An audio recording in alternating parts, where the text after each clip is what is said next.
ഞാനിങ്ങനെ കറിവേപ്പിലൊക്കെ എടുത്തു വെച്ച് നിൽക്കുന്നത് കാണുമ്പോൾ എന്താണെന്ന് വിചാരിക്കുന്നുണ്ടാവില്ലേ? ക്യാപ്ഷൻ കണ്ടതല്ലേ? അപ്പോൾ നമ്മൾ ഇന്നൊരു മത്തി പുളിങ്കറിയാണ് ഈസി ആയിട്ട് വെക്കാൻ പറ്റുന്നത്. സാധാരണ ഞാനിങ്ങനെയല്ല മത്തിക്കറി വെക്കാറ്, മത്തി മുളകിടൽ ഇങ്ങനെയല്ല. ഇത് മത്തി ഒരു തനി പുളിങ്കറി. ഓക്കെ, ഇന്ന് കുറച്ച് മത്തി വാങ്ങിയിട്ടുണ്ടായി. അപ്പം ഇന്ന് വൈകുന്നേരമാണ് കേട്ടോ, അതായത് രാത്രിത്തേക്ക് കണക്കാക്കിയിട്ടാണ് ഉണ്ടാക്കുന്നത്. അപ്പോൾ ഭയങ്കരമായിട്ട് സിമ്പിളായിട്ടുള്ള റെസിപ്പിയാണ് ഇത്. വേണമെങ്കിൽ നമ്മളെ യൂട്യൂബർ തനി മലയാളി ഐഷുവിൻ്റെ ഒരു റെസിപ്പി കോപ്പി അടിയാണെന്നും പറയാം. തനി അതാണെന്ന് പറയാൻ പറ്റില്ല. അതിൽ എൻ്റേതായ രീതിയിലൊന്ന് മാറ്റിയിട്ട്, അതായത് എൻ്റെ വേർഷനിലൊന്ന് മാറ്റിയിട്ടുള്ളൊരു മത്തിപ്പുളിങ്കറി. അപ്പോൾ ചെറിയ ഉള്ളി ഇല്ലാത്തതുകൊണ്ട് വലിയ ഉള്ളിയാണ് എടുത്തത്. സവാള 2 ചെറുതാണ് എടുത്തിരിക്കുന്നത് കേട്ടോ. പിന്നെ രാത്രി നല്ല രസമല്ലേ, നല്ല ചൂട് ചോറും മത്തിപ്പുളിങ്കറിയും ഒരു മീൻ പൊരിച്ചതും അങ്ങനെയൊക്കെ കൂട്ടിയിട്ട് ഈ തണുപ്പത്ത് നന്നായിട്ട് വയറരച്ച് കഴിച്ചില്ലെങ്കിൽ കുറച്ച് കഴിച്ചിട്ട് നല്ല എരിവുള്ള മത്തിപ്പുളിങ്കറിയൊക്കെ കഴിച്ചിട്ട് എന്താക്കണം, സുഖസുന്ദരമായിട്ട് മൂടി പൊച്ച് കിടന്നുറങ്ങണം. അപ്പോൾ ഞാൻ അതിലേക്ക് എടുത്തിരിക്കുന്ന 3 പച്ചമുളക് എടുത്തിട്ടുണ്ട്, 2 ചെറിയ സവാള എടുത്തിട്ടുണ്ട്, കുറച്ച് കറിവേപ്പില, ഒരു കഷ്ണം ഇഞ്ചി, കുറച്ച് ഒരു 5-6 അല്ലി വെളുത്തുള്ളി, 2 ചെറിയ തക്കാളി. ഇത്രയും സാധനം ഞാൻ ക്ലീൻ ചെയ്ത് കഴുകി മിക്സിയുടെ ജാറിലേക്ക് ഇട്ടിട്ട് നല്ല പേസ്റ്റ് പോലെ, പണ്ട് ഇങ്ങനെ വലിയമ്മയൊക്കെ പറയുന്ന കേട്ടിട്ടുണ്ട്, മഷി പോലെ അരച്ചെടുക്കണം. അങ്ങനെ മഷി പോലെ ഞാൻ അരച്ചെടുക്കാൻ പോവുകയാണ്. അപ്പോൾ ഇതാ ഓരോന്നിങ്ങനെ മിക്സിയിലേക്ക് ഇട്ട് മഷി പോലെ അരച്ചെടുക്കാനുള്ള കാത്തിരിപ്പിലാണ് അല്ലേ. എന്നിട്ട് നിങ്ങളെ റെസിപ്പീസൊക്കെ എങ്ങനെയാണ്? ഇതിൻ്റെ മുമ്പ് എൻ്റെ ഒരു വീഡിയോ ഉണ്ട്, ചിക്കൻ കറി മഹി വെക്കണം എന്ന് പറഞ്ഞാൽ എൻ്റെ ഉടായ്പ് ചിക്കൻ കറി, അതേപോലെ ഉടായ്പ് മീൻകറി ആയിട്ടും കൂട്ടാം. സമയമില്ലാത്ത സമയത്ത് നമുക്ക് പെട്ടെന്ന് പരിപാടി തീർക്കാൻ വേണ്ടിയിട്ട് ചെയ്യാൻ പറ്റുന്ന ഒരു ഐഡിയ, അല്ലെങ്കിൽ ക്വിക്ക് റെസിപ്പി, അത്രയേ ഉള്ളൂ. കൂടുതൽ ഡെക്കറേഷനൊന്നുമില്ല. ശരിക്കും സത്യാവസ്ഥ പറഞ്ഞു കഴിഞ്ഞാൽ അടുക്കളയിൽ പണിയെടുക്കാൻ മടിയുള്ള സമയത്തല്ല പെട്ടെന്നൊരു ചോറിനൊരു കറി വേണം. മീൻ കറി ഏറ്റവും എളുപ്പത്തിലാവും, സാധാരണ ഉണ്ടാക്കുന്നതിനേക്കാളും കുറച്ചുകൂടെ ഷോർട്ടാക്കിയിട്ട് ഉണ്ടാക്കാൻ പറ്റിയൊരു കറി. എനിക്ക് ഈ കറിവേപ്പില ഭയങ്കര വീക്ക്നെസ്സാണ്, കറിയിൽ നിറച്ചും. അതായത് അരയ്ക്കുന്ന മിക്സിലേക്ക് ഞാനിടും, അല്ലാതെ ഇലയായിട്ട് തന്നെ സെപ്പറേറ്റ് ആയിട്ട് ഇടാറുണ്ട്. കറിവേപ്പില ഭയങ്കര വീക്ക്നെസ്സാണ്. പിന്നെ അതിലേക്ക് അളവൊന്നും ഞാൻ കൃത്യം പറയാൻ ഷാൻജിയോ അല്ലാത്തതുകൊണ്ട് എനിക്ക് അത്യാവശ്യം എരിവ് വേണം. അപ്പം ഞാനിങ്ങനെ വാരിക്കോരി മുളക് പൊടി ഇടുന്നുണ്ട്. എരിവും ഉപ്പൊക്കെ പുളിയൊക്കെ ഓരോരുത്തരുടെ പാകത്തിന്, ഓരോ വീട്ടിലെ ആൾക്കാരുടെ പാകത്തിന്. ഇവിടെ എല്ലാവർക്കും അത്യാവശ്യം എരിവ് വേണം. അപ്പം ഞാൻ മുളക് പൊടി ഇട്ടു. പിന്നെ ഇനിയിപ്പോൾ എന്താ, അതിലേക്ക് ഇനി മഞ്ഞൾപ്പൊടി ഉപ്പും വേണം. ഞാനത് തപ്പാൻ പോയി അവസാനം കിട്ടിയിട്ടുണ്ട്. ഇപ്പം മഞ്ഞൾപ്പൊടി ഇട്ടിട്ടുണ്ട്. ഇനി ഉപ്പ് വരട്ടെ. ഉപ്പ് ഞാൻ തന്നെ എമ്മാതിരി സ്ലോ അല്ലേ, ഒരുപാട് സമയം എടുക്കുന്നുണ്ടല്ലേ. കുഴപ്പമില്ല, ഒരു ലോങ് വീഡിയോ ഒക്കെ വേണ്ടേ, എപ്പോഴും ഇങ്ങനെ ഷോർട്സ് മാത്രം ഇട്ടാൽ പോരല്ലോ. അപ്പം ഞാനിങ്ങനെ മഷി പോലെ അരച്ചെടുക്കാൻ പോവുകയാണ്. എൻ്റെ മുഖഭാവങ്ങളൊക്കെ കാണുമ്പോൾ പണ്ട് ജഗതി പറഞ്ഞ പോലെ മുദ്ര അഭിനയിക്കാൻ അറിയുന്നവർക്ക് എത്രയോ ലക്ഷണങ്ങളുണ്ട്, 9 നവരസങ്ങളെന്നൊക്കെ പറയും. ആ സംഭവങ്ങൾ ഇതുവരെ ആരും കാണും കേൾക്കും ചെയ്യാത്ത ഭാവങ്ങളൊക്കെ എൻ്റെ മുഖത്തൂടെ വന്നു പോകുന്നുണ്ട്. മിക്സിയിൽ ഈ അരപ്പരക്കുന്ന ഞാൻ എത്ര റിയാക്ഷൻ എനിക്കറിയില്ല.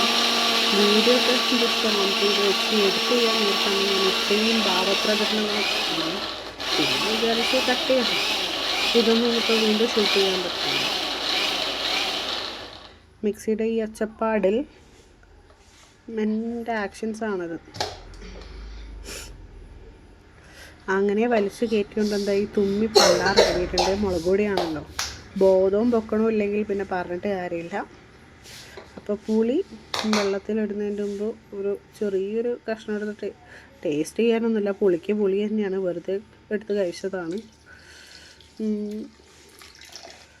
പാകത്തിന് കേട്ടോ, അതായത് നമ്മൾ എക്സ്ട്രാ വെള്ളമൊന്നും കറിയിൽ ഒഴിക്കുന്നില്ല. അപ്പോൾ ഈ പുളി പിഴിയുന്ന വെള്ളം മാത്രമേ ഒഴിക്കുന്നുള്ളൂ. അപ്പോൾ ആ പാകത്തിനുള്ള വെള്ളം അതിൽ തന്നെ ഒഴിക്കണം. ഞാൻ അടുപ്പ് കത്തിച്ചിട്ട് കുറേ ഇരട്ടടിച്ചിട്ടാണ് കത്തുന്നത്. എന്താണെന്ന് ആർക്കറിയാം. അടുക്കളയിൽ കയറാതെ കയറുന്നുണ്ട്. ഗ്യാസ് വരെ എന്നോട് പ്രതിരോധത്തിലാണെന്ന് തോന്നുന്നു, അറിയില്ല. പ്രതിരോധം, പ്രതിഷേധം, എന്ത് വേണമെങ്കിലും പറയാം. വെളിച്ചെണ്ണ തീർന്നിട്ട് ഇന്നൊരു 1/2 ലിറ്റർ വാങ്ങിയിട്ടുണ്ട്. ഇത് ഏതായിരുന്നു? കോക്കോ വായിക്കാൻ എനിക്കും കിട്ടുന്നില്ല. അപ്പോൾ തൽക്കാലം അവിടെ ഇരിക്കട്ടെ. കത്രികയൊന്നും കാണാത്ത സന്ദർഭത്തിൽ നമുക്ക് കത്തിയൊക്കെ ഉപയോഗിച്ച് പാക്കറ്റൊക്കെ പൊട്ടിക്കാവുന്നതാണ്, സ്വാഭാവികം. അപ്പോൾ ഐഷു ശരിക്കും പറഞ്ഞു കഴിഞ്ഞാൽ എണ്ണ ഒഴിക്കുന്നത് കണ്ടിട്ടില്ല. ഞാൻ ഉരുളിയിലാണ്, അലുമിനിയത്തിൻ്റെ ഉരുളിയിലാണ് വെച്ച്. ഐഷു മൺചട്ടിയിലാണ് വെച്ച്. വെളിച്ചെണ്ണ ഒഴിക്കുന്നത് കണ്ടിട്ടില്ല. പിന്നെ അതേപോലെ എനിക്ക് ഇഷ്ടമാണ് മീൻകറി ഇറച്ചി നോൺ വെജ് വെക്കുമ്പോൾ കൂടുതലും ഉലുവ ഇട്ട് വീട്ടിൽ കറി വെച്ചിട്ടാണ് ശീലം. അപ്പോൾ അത് ശീലമായതുകൊണ്ട് ഇതിൽ ആവശ്യമൊന്നും ഇല്ലെങ്കിലും ഞാൻ ഉലുവ ഇട്ടു. ഉലുവ എവിടെയെന്ന് തപ്പുകയാണ് സത്യം പറഞ്ഞു കഴിഞ്ഞാൽ. കഴിയാനായിട്ടുണ്ട്, വാങ്ങണം, അല്ലെങ്കിൽ സ്റ്റോക്ക് ഉണ്ടാവും, നോക്കിയിട്ടില്ല. അപ്പോൾ ഉലുവ ഇട്ടിട്ട് പിന്നെ അരപ്പെടുത്ത് ഒന്ന് എണ്ണ ചൂടായി വന്നാൽ ആ അരപ്പിൽ ചട്ടിയിലേക്ക് അരപ്പ് വയ്ക്കാം. എന്തായിരിക്കുമല്ലേ ഇത്രയും കഷ്ടപ്പാട്. ഞാൻ ഈ കുക്കിങ്ങിൻ്റെ വീഡിയോ ഷൂട്ട് ചെയ്യുമ്പോൾ ഒരാളെ ഹെൽപ്പില്ലാതെ, അല്ലെ കറക്റ്റ് ആക്ഷൻ ഡ്രാമ കട്ടൊന്നും പറയാതെ സ്വന്തമായിട്ട് വീഡിയോ നോക്കി, വീഡിയോ കിട്ടുന്നുണ്ടോ നോക്കി, കറക്റ്റാണോ നോക്കി, ബാക്ക് ക്യാമറ ആക്കി ഫ്രണ്ട് ക്യാമറ ആക്കി സൂം ചെയ്ത് ശരിക്കും പറഞ്ഞാൽ നല്ല പണിയുള്ള പരിപാടിയാട്ടത്. അതുകൊണ്ടാണ് ഇത്രയും കാലം ഭയങ്കരമായിട്ട് മടി പിടിച്ചിരുന്നത്. എനിക്കൊന്ന് പൊടി തട്ടി എടുക്കണം. ചെയ്യാൻ പറ്റാത്ത കാര്യങ്ങൾ ചെയ്യുന്നതിലല്ലേ ഒരു ത്രില്ലുള്ളേ. അപ്പോൾ അരപ്പൊക്കെ ഒഴിച്ചുണ്ട്. വീഡിയോ മാറ്റിയതിന് ശേഷം ഞാൻ അതിൽ നിന്ന് സ്പൂണൊക്കെ ഇട്ടിട്ട് കുത്തികളൊക്കെ എടുത്തിട്ടുണ്ട് കേട്ടോ. നിങ്ങൾ കാണുന്നില്ല എന്നേ ഉള്ളൂ. ഞാൻ അത്രയൊന്നും വേസ്റ്റാക്കി കളയൂല. ഈ അരപ്പ് നന്നായിട്ടൊന്ന് തിളച്ച് അല്ലെങ്കിൽ ചൂടായി ആ പച്ചമണക്കൊന്ന് മാറി സെറ്റായി വന്നതിന് ശേഷം മാത്രമേ എന്ത് ചെയ്യുള്ളൂ, അതിലേക്ക് പുളിവെള്ളം ഒഴിക്കുള്ളൂ. അപ്പോൾ പുളിവെള്ളം ഒഴിച്ചു. അപ്പോൾ ശരിക്കും പറഞ്ഞു കഴിഞ്ഞാൽ നല്ല കുറുകിയ വറ്റിയ ചാറും മത്തിയും മാത്രമേ ഉണ്ടാവുള്ളൂ. അല്ലാതെ സാധാരണ തക്കാളി ഉള്ളിയൊക്കെ ഞാൻ കറിയിലെടുത്ത് കളയുന്നുണ്ട്, അതേപോലെ കളയേണ്ടി ഒന്നും വരില്ല. ഇളക്കി കുമാരേട്ടനെ അങ്ങനെ ഇളക്കിക്കൊണ്ടിരിക്കുകയാണ്. ഞാൻ പറഞ്ഞില്ലേ കറിവേപ്പില എനിക്കൊരു വീക്ക്നെസ് ആണെന്ന്. എത്ര ഇട്ടാലും മതിയാവില്ല, എന്താണെന്ന് എനിക്കറിയില്ല. എന്നാൽ കഴിക്കുമോ അതില്ല, ഫുഡ് കഴിക്കുമ്പോൾ എടുത്ത് മാറ്റി വെക്കും. എന്നാലത് കറിയിൽ ഇങ്ങനെ ഇടാൻ അതിൻ്റെ ഫ്ലേവർ ഭയങ്കര ഇഷ്ടമാണ്. അപ്പോൾ എന്നിട്ട് നമുക്ക് അടച്ച് വെച്ചിട്ട് നന്നായിട്ടൊന്ന് തിളപ്പിച്ചെടുക്കാം. ആ തിളച്ച് വന്നതിന് ശേഷം നന്നായിട്ടൊന്ന് ഇളക്കി കൊടുത്തിട്ട് നമുക്ക് അതിലേക്ക് എന്ത് വേണം, എന്നിട്ട് വേണം മെയിനായിട്ട് വേണം നന്നായിട്ട്. ഇപ്പോൾ ഇത്രയൊക്കെ കറി ഉണ്ടെങ്കിലും, അതായത് ഗ്രേവി ഇത്രയൊക്കെ കാണുന്നുണ്ടെങ്കിലും, മീനൊക്കെ ഇട്ടെല്ലാം സെറ്റായി വരുമ്പോൾ അത്ര ഗ്രേവിയൊന്നും ഉണ്ടാവില്ല കേട്ടോ. നമ്മൾ വെന്തൊക്കെ കഴിഞ്ഞാലും കുറച്ച് നേരം തുറന്ന് വെച്ചിട്ടൊക്കെ ഒന്ന് വേവിച്ച് വറ്റിച്ചെടുക്കും. അപ്പം നല്ല കുറുകിയ ചാറായിരിക്കും ഉണ്ടാവുക. സത്യം പറഞ്ഞാൽ ഇതിനേക്കാളും മത്തി വാങ്ങിയിട്ടുണ്ട്. 1 കിലോ മത്തി വാങ്ങിയിട്ടുണ്ട്. പക്ഷേ നന്നാക്കാൻ നിന്നപ്പോൾ എനിക്ക് മടിയായി. അപ്പോൾ എനിക്ക് കറി വെക്കാനുള്ള ഇത് മാത്രം എടുത്തിട്ട് ബാക്കി ഞാൻ അതുപോലെ ഫ്രീസർ കയറ്റിയിട്ടുണ്ട്. പിന്നെ നാളെയോ മറ്റന്നാളെങ്ങാനും വല്ല പരിപ്പ് കറി വെക്കുമ്പോൾ മത്തി വറുത്തത് കൂട്ടാനുള്ള ആഗ്രഹം വരുമല്ലോ. അപ്പോൾ പിന്നെ ഫ്രിഡ്ജിൽ കയറ്റി വെച്ചു. നമ്മൾ കറി ഉണ്ടാക്കി കഴിഞ്ഞാൽ അടുക്കള ഉണ്ടാവുന്ന കോലം എങ്ങനെയായിരിക്കും? ഇതുപോലെ ആയിരിക്കും. സിങ്ക് നിറച്ച് പാത്രങ്ങളുണ്ടാവും കഴുകാനുള്ള. അപ്പോൾ നമുക്ക് കുറച്ച് പാത്രമൊക്കെ കഴുകാം. എല്ലാവർക്കും ഇഷ്ടമുള്ള പരിപാടിയല്ല അല്ലേ പാത്രം കഴുകൽ. പക്ഷെ എനിക്ക് ഏറ്റവും ഇഷ്ടമുള്ളൊരു പരിപാടിയാണ് ക്ലീനിങ്. അതായത് വീട് മൊത്തത്തിൽ ക്ലീൻ ചെയ്യുക, വീട് റൂമൊക്കെ ഡെക്കറേറ്റ് ചെയ്യുക, അങ്ങനത്തെ കാര്യങ്ങളൊക്കെ എനിക്ക് ഭയങ്കര ഇഷ്ടമാണ്. ഭയങ്കര ഇഷ്ടമാണ്. അപ്പോൾ എന്ന് വെച്ച് കഴിഞ്ഞാൽ കുക്കിംഗ് കഴിഞ്ഞിട്ടുള്ള ക്ലീനിങ് എനിക്കിഷ്ടമാണ്. അത് കഴിഞ്ഞിട്ട് ഏറ്റവും ഇഷ്ടം എനിക്ക് അടുക്കളയിലുള്ളതിൽ കുക്കിങ്ങിനേക്കാളും എനിക്കിഷ്ടമുള്ളൊരു പരിപാടി പാത്രം കഴുകലാണ്. അപ്പോൾ വീട്ടിൽ എനിക്കൊരു മടിയില്ലാത്ത സമയത്ത് ഞാൻ ഏറ്റവും ഫസ്റ്റ് ചെയ്യും, അല്ലെങ്കിൽ വേറെ ആരെങ്കിലുമൊക്കെ ചെയ്യും. കാരണം പാത്രം കഴുകിയിട്ട് കറക്റ്റായിട്ട് അതൊക്കെ ഉണക്കി എടുത്ത് വെക്കുമ്പോൾ കിട്ടുന്നൊരു സാറ്റിസ്ഫാക്ഷൻ വേറെ പണിക്കൊന്നും എനിക്കങ്ങനെ കിട്ടാറില്ല. അപ്പോൾ എല്ലാവരും കുക്കിംഗ് കഴിഞ്ഞ് കഴിഞ്ഞാൽ ഞാൻ പറയുന്നത് കേട്ടിട്ടുണ്ട്, എൻ്റെ ഫ്രണ്ട്സായാലും അല്ലാത്തവരായാലും ഈ പാത്രം കഴുകാനാണ് മടി. ഇഷ്ടമില്ലാത്ത പരിപാടിയാണ്. എൻ്റെ ഉമ്മാക്ക് എനിക്ക് തോന്നുന്നു എൻ്റെ അറിവിൽ പാത്രം കഴുകുന്ന പരിപാടി വലിയ താല്പര്യമില്ല. അങ്ങനെ എനിക്ക് ഇഷ്ടംപോലെ ആൾക്കാരറിയാം. ഞാനങ്ങനെയല്ല, നേരെ തിരിച്ചാണ്. എന്തായാലും നല്ല മൂടാണെങ്കിൽ കഴുകി വയ്ക്കും. എപ്പോഴും കഴുകി വയ്ക്കുന്നൊന്നും ഞാൻ പറയില്ല.